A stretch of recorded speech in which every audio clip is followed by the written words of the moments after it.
Hey everybody! Welcome to episode 1 of our series on commonly mispronounced English words. Can you believe there's a whole show dedicated to words people mess up? It's true! Let's kick things off with a word that's ironically mispronounced a lot. Are you ready for this? It's pronunciation. Today we're diving into some tricky words that even get wrong sometimes, and that's saying something. Alright, so pronunciation. It's one of those things that can trip up even the best of us. We've all been there, right? You're in a conversation and suddenly a word pops up that you're not quite sure how to say. You see this word and it's long and kind of scary looking. It's like it's staring back at you, daring you to say it. You just know it's going to be a mouthful. You take a deep breath, muster up your courage and give it a shot. And then you hear someone say it wrong and you're like, wait, is that how it's said? It throws you off completely. It's like a vicious cycle, people. One person says it wrong and then everyone else follows suit. The mistake, people usually say pronunciation. It's a common error, but it's not quite right. But hold your horses, folks.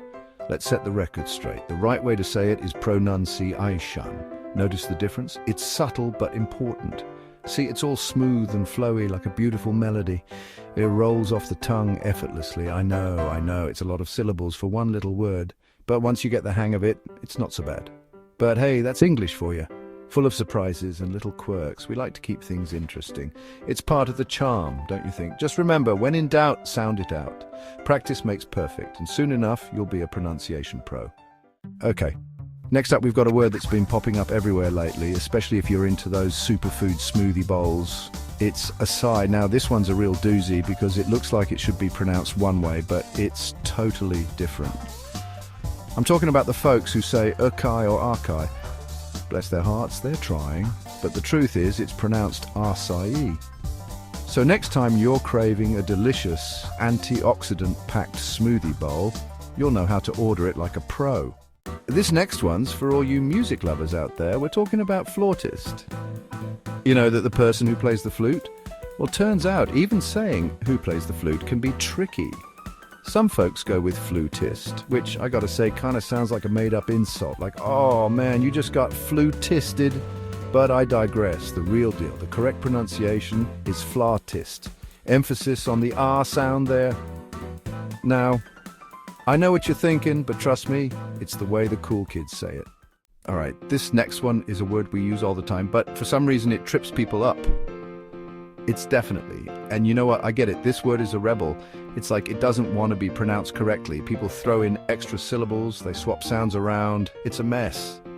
The most common mistake I hear is defiantly. It's like they're trying to make it sound extra fancy, but it just ain't right. And then there's definitely, which is close, but no cigar. The correct pronunciation is definitely, so next time you're using definitely in a sentence, remember to keep it clean and simple. You guys ready for another word that'll make you sound smarter than a dictionary? Here we go, library. Sounds easy enough, right? Well, tell that to the folks who say library. They're missing a key ingredient, my friends. A little something called the letter R. Now, I'm not one to judge. English pronunciation can be a wild ride, but this one's a head-scratcher. It's spelled library, with a big old R right there in the middle. Yet somehow, it magically disappears when some people say it. The correct way to say it is library. Embrace the R. After all, libraries are full of stories, adventures, and knowledge. All right, folks, pack your bags. We're going on a trip. And while we're at it, let's tackle another word that often gets lost in translation: itinerary. You know, that handy-dandy list of all the awesome stuff you're going to do on your vacation. Now, some people get tongue-tied trying to say this one.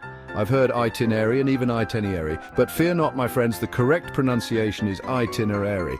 So go forth and explore the world, my friends, and do it with a perfectly pronounced itinerary in hand. All right, word nerds, this next one's for you.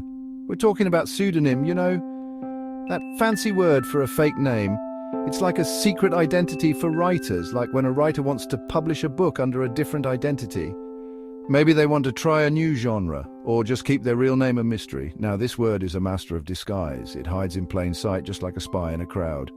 It's got a silent P lurking in the shadows, just waiting to trip people up. That P is sneaky, always there but never heard. And trip up it does. Many have stumbled over its pronunciation. I've heard pseudonym and pseudonym more times than I can count. It's a common mistake, but don't worry, you're not alone. But the truth is that P is a silent assassin. It's there to confuse, but once you know the secret, you're in the club. It's not meant to be heard. Just like a whisper in a library, it stays silent. The correct pronunciation is pseudonym. Simple, right? Once you get it, it rolls off the tongue. Smooth, sleek, and mysterious, just like a secret agent. It's got that cool undercover vibe. So next time you're talking about authors with pen names, you'll know the real deal. You can impress your friends with your knowledge of this undercover word. This next word is delicious, nutritious, and often mispronounced. That's right, we're talking about salmon. You know, that pink, flaky fish that's good for your brain and your taste buds. Now, the problem with salmon is that it's got a silent L hanging out in there, just trying to blend in. And for some reason, people feel the need to give that L a voice. I'm talking about the folks who say salmon or salman. But here's the thing, that L is on a permanent vacation. The correct pronunciation is salmon. Okay, folks, get ready for a word that's as sneaky as a ninja subtle. It's one of those words that can be hard to pin down, both in meaning and in pronunciation. And let me tell you, people try to make it way more complicated than it needs to be. The biggest offender is subtle. It's like they're trying to announce it to the world when the whole point of subtle is to be understated. But here's the secret, that B is shy. It doesn't want to come out and play. The correct pronunciation is subtle. Okay, folks, it's time to settle a debate that's been raging on the internet for far too long. How do you pronounce GIF? This little three-letter word has sparked countless arguments, memes, and even friendships and rivalries. It's a topic that just won't go away. And is it GIF with a hard G or GIF like the peanut butter? The confusion is real, and it's not just a trivial matter. People have strong opinions about this. Now, I'm not going to lie, this one's got me torn. I've heard compelling arguments from both sides, and honestly, both make sense in their own way. On the one hand, the creator of the GIF, Steve Wilhite, himself said it's pronounced GIF. He even received a Webby Award and used his acceptance speech to clarify this.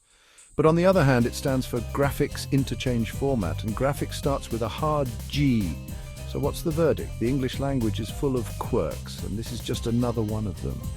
Honestly, I think you can get away with either pronunciation. It's one of those rare cases where both sides have a valid point. So whether you say GIF or GIF, you're not wrong. If you want to go by the book, or the creator in this case, then GIF it is. But if you're a stickler for phonetics, GIF works just as well. At the end of the day, it's all about communication and understanding each other.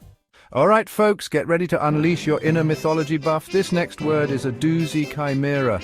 It's a creature from Greek mythology, a fire-breathing hybrid with the head of a lion, the body of a goat, and the tail of a serpent. Talk about a mouthful.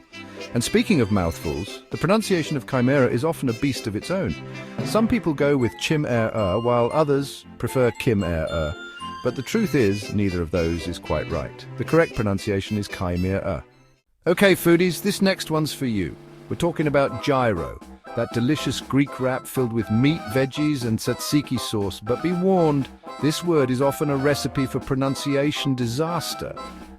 The most common mistake I hear is gyro, which I gotta say sounds more like a dude's name than a food. And then there's gyro and even hero, which just make me scratch my head. But the truth is, the correct pronunciation is gyro. All right, folks, this next one's a real head scratcher. It's a simple word, a word we use every single day. And yet somehow it manages to trip people up. I'm talking about ask. Now, I know what you're thinking. Jimmy, ask is easy. What's so hard about that? Well, tell that to the folks who say axe. It's a common mistake, and honestly, I kind of get it. Axe just rolls off the tongue a little easier, but the truth is there's no E at the end of ask. Get ready for the middle child of the week, the day that's always got a saying. Is it Friday yet? It's Wednesday, and let me tell you, this word's got a history as wild as its pronunciation. Now, you might think Wednesday is the way to go, and hey, I've been there myself.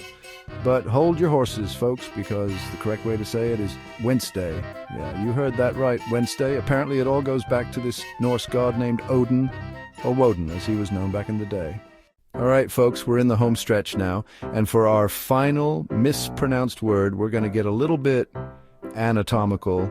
That's right, we're talking about stomach.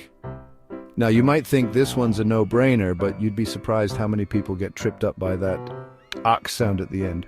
Some folks go with stomach, while others prefer stomatch, but the truth is the correct pronunciation is stomach. Thanks for tuning in to episode 1 of our series on mispronounced words. We had a blast busting those pronunciation myths, and I hope you learned a thing or two, or 15. Remember, even native speakers get things wrong sometimes, so don't be afraid to make mistakes and keep practicing. And hey, if you're really serious about improving your English pronunciation, check out Fluent U. They've got tons of awesome videos and interactive exercises that'll have you sounding like a natural in no time.